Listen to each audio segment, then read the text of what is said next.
Queen Elizabeth II, 9, addressed world leaders virtually at the COP26 Climate Change Summit on Tuesday. Her Majesty cancelled her appearance at the two-week conference in Glasgow last week following her recent overnight stay in hospital, so she could have medical checks.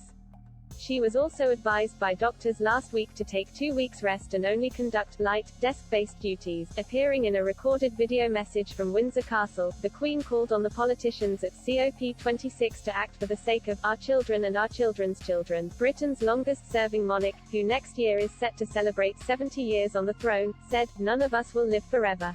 She also referenced how the impact of the environment on human progress was a subject close to the heart of her late husband Prince Philip. The Duke of Edinburgh, who died aged 99 in April, was a committed environmentalist who was warning about the dangers of pollution as early as the 1960s. The Queen spoke of her pride that the Prince of Wales and Duke of Cambridge, who are both attending COP26, are continuing their father and grandfather's legacy.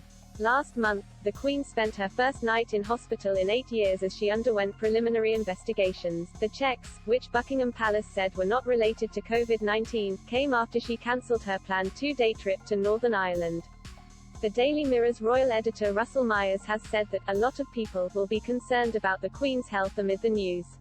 He spoke on royal-themed podcast, God Save the Queen, last week after it was announced that Her Majesty would pull out of COP26.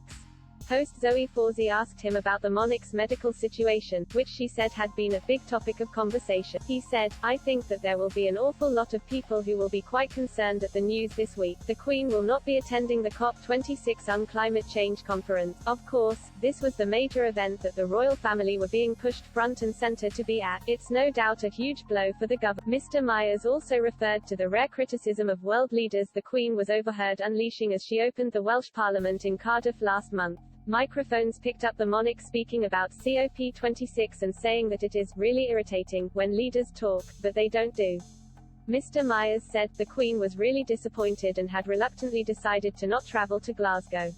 She really didn't want this to be used as an excuse for people not to go to the climate change conference, because just a couple of weeks ago, she was overheard lambasting various world leaders.